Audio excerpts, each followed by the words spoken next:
Hi, my name's Sheridan Clark. I'm a recent law graduate working in the legal publishing and tech industry, and more recently have started my career in the academic world.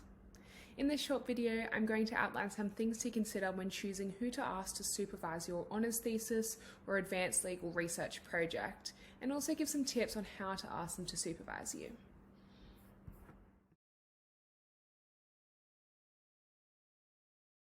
When deciding who to ask to supervise you in writing a thesis, you firstly should have some basic ideas about what your thesis is going to be about, especially some overarching interest areas. Once you've made some notes on this, you should think about the people you admire within your remit. When I was choosing a supervisor, I looked into some of my lecturers and professors that I really respected, looked at what they had achieved professionally, and what their areas of interest and expertise were, which you should easily be able to find on LinkedIn or your university's website. You should ideally be looking at people whose interest area overlaps with your topic of your thesis.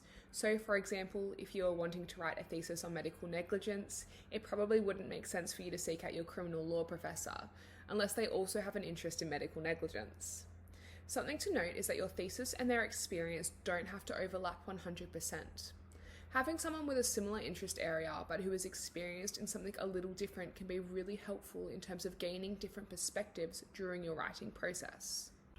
Additionally, and I would argue more importantly, have a think about the lecturers and professors whose energy you mesh with.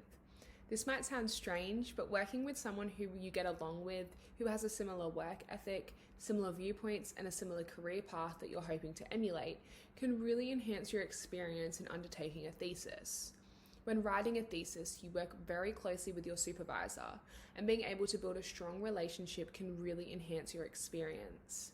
You can also use the experience to gain invaluable mentorship, another pro of writing a thesis. During this process, you might also want to think about whether you are planning on doing further study, such as a research master's or a PhD, and whether your supervisor would be someone you'd want to supervise you in the future, or who may have professional connections with someone else in the field who is applicable to you.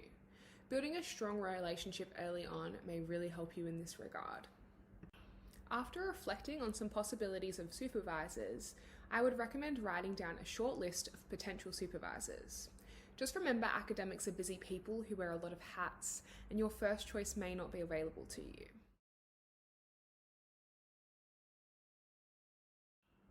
Once you've chosen who you'd ideally like to be your honours or thesis supervisor, you can start reaching out to them. Just before reaching out to them, have a think about what you actually want from them as a supervisor, aside from the baseline necessity of having someone oversee your research. Think about how you work. How often do you want to meet them? Do you want a very hands-on approach? Reflect on these types of questions before reaching out to them. Once you've made some notes on this, you can reach out, starting with your first choice of supervisor on your list. You could either approach them during their office hours at the university if they have set office hours, or you could just send them an email. When you approach them, be sure to tell them who you are, especially if they don't know you personally. Tell them you're seeking a supervisor.